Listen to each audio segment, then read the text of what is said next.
Everyone, আসসালামু আলাইকুম। চলে আসলাম নতুন একটা ব্লগ ভিডিও নিয়ে। তো আজকে আমি একটা শেয়ার করবো আমার নতুন এক্সপিরিয়েন্সের কথা। তো এরকম কাস্টমার আসলে আমি খুবই কম পেয়েছি, এই ফার্স্ট টাইম পেলাম। আসলে কী যে বলবো, বলার আসলে ভাষা নেই। তো আমি তো আসলে কাস্টমাইজ চুড়ির পাশাপাশি শাড়িও সেল করে থাকি। শাড়ি যেহেতু নারীর জন্যই, সো আমি শাড়িটা আসলে আমার পছন্দের জায়গা থেকেই সেল করে থাকি। তো আমি শাড়ি আপনারা দেখবেন আমি রিজনেবল প্রাইসে দিই। অন্য পেজ থেকে আমার শাড়ি অন্তত হলেও 100 টাকা 150 টাকা কম বেশি থাকে, বা অন্য পেজ থেকে আমার শাড়ি কম বেশি আছে, এটা আমি গ্যারান্টি দিতে পারি। তো কিছুদিন আগে একটা আপু জাপানি সিল্কের একটা শাড়ি অর্ডার করতে চেয়েছিলাম। তখন আসলে আমার একটা ফ্রেন্ডও নিতে চেয়েছিল, তারটাও আমি দিতে পারিনি। আসলে স্টক আউট ছিল, এত পরিমাণে জাপানি সিল্কটা ভাইরাল হয়েছে যে স্টক আউট ছিল। তো আপুটা আমাকে নক করার পর আমি যখন বলি, আপু আমাদের তো স্টক আউট, আমরা এই মুহূর্তে পসিবল না, দিতে পারবো না, তখন আপু বলে সমস্যা নেই আপু, আপনারা কি এনে দিতে পারবেন? তো আমি বলি, আপু আসলে একটা দিনে তো সম্ভব না, আমার তো স্টক করতেও টাইম লাগবে। তো আপনি যদি ওয়েট করতে পারেন তাহলে আমি আমার দায়িত্বটা নিয়ে আমি এনে দিব। তো সে আমাকে বলে, আপু সমস্যা নেই, আমার সময় আছে, আপনি এনে তারপর আমাকে বললেন। অর্ডারটা আমি কনফার্ম করে দিলাম, এনে আপনি আমাকে পাঠিয়ে দিন। আমি বললাম, আপু যখন আমার তো দেরি হবেই, মিনিমাম একটা সপ্তাহ তো টাইম লাগতেই পারে, কারণ আমি তার কাছে পাঠাইতে যেহেতু আমার আবার টাইম লাগবে, সেহেতু তো বুঝতেই পারতেছেন টাইম তো লাগবেই। আমার আনতে টাইম লাগবে, দেন আবার তার কাছে আমি আবার পাঠাবো, টাইম লাগবে। তো যখন আমি 6 দিন পরে তাকে নক দিলাম যে আপু কালকে সকালে আপনার পার্সেলটা চলে যাবে, আমি পাঠিয়ে দিয়েছি, কালকে সকালে আপনি রিসিভ করেন। সে তখনও বলেছে ঠিক আছে আপু, আমি রিসিভ করব। দেন আমিও তো সেই আশায় আছি যে না, আপু রিসিভ করবে।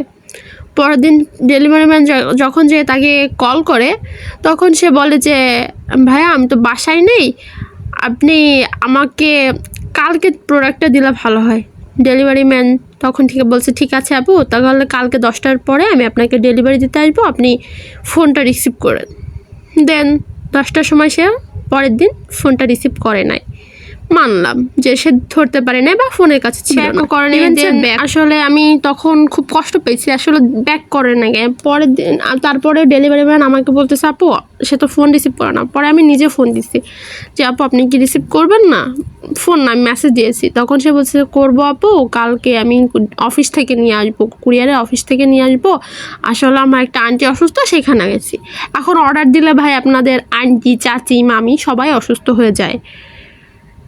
তারপর আমি তো সেই আশা আছে, আপু পার্সেলটা রিসিভ করে নাই, রিটার্ন করে দিয়েছে।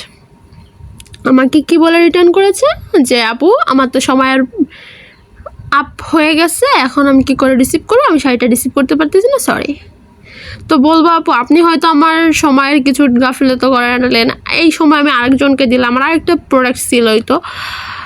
তারপরে আপনি যা করলেন, নিলেন না, আমার 150 টাকা সমস্যা না, ভালো থাকেন, মতো কাস্টমার না আসুক। তা বলবো আমার পেজে এভাবে ক্ষতি না করে আপনারা আমি এখন থেকে ঠিক করে নিয়েছি যে আর আমি ক্যাশ অন ডেলিভারিতে প্রোডাক্ট দিব না। আগে ডেলিভারি চার্জটা অ্যাডভান্স নিব, আর চুরির টাকা তো সবসময় আমি কিছু অ্যাডভান্স না নিয়ে অর্ডার করি না, যেহেতু অর্ডার করা আমার চুড়িগুলো কাস্টমাইজ চুড়ি, এই চুড়িটা আমি অন্য কারোর কাছে সেল করতে পারবো না। সো আমি কাস্টমাইজ চুড়ি হিসাবে আমি প্রি অর্ডার নিয়েই আমি আপনাদের অর্ডার কনফার্ম করে থাকি। এখন কারো ভালো লাগলে আমার কাছ থেকে নেবেন, না লাগলে নেবেন না। কিন্তু দয়া করে আপু এরকম কাজ আপনারা কেউ করেন না যে পার্সেলটা রিসিভ করবেন না, 2-3 দিন ধরে ডেলিভারি ম্যানকে ঘোরাবেন, দেন আপনি পার্সেলটা রিসিভ করবেন না। তো আমি আসলে খুবই ডিপ্রেসড হয়েছিলাম তখন যে না, এটা কি কখনো সম্ভব? তো যাই হোক, আপনারা যারা আমার পেজে অর্ডার করতে যাচ্ছেন, ঈদ উপলক্ষে আমার পেজে 28% ডিসকাউন্ট দেওয়া থাকবে সমস্ত প্রোডাক্টের ওপর। আমার পেজটা আমি স্ক্রিনে দিয়ে দিচ্ছি এবং ক্যাপশনে ট্যাগ করে দিব। আল্লাহ হাফেজ।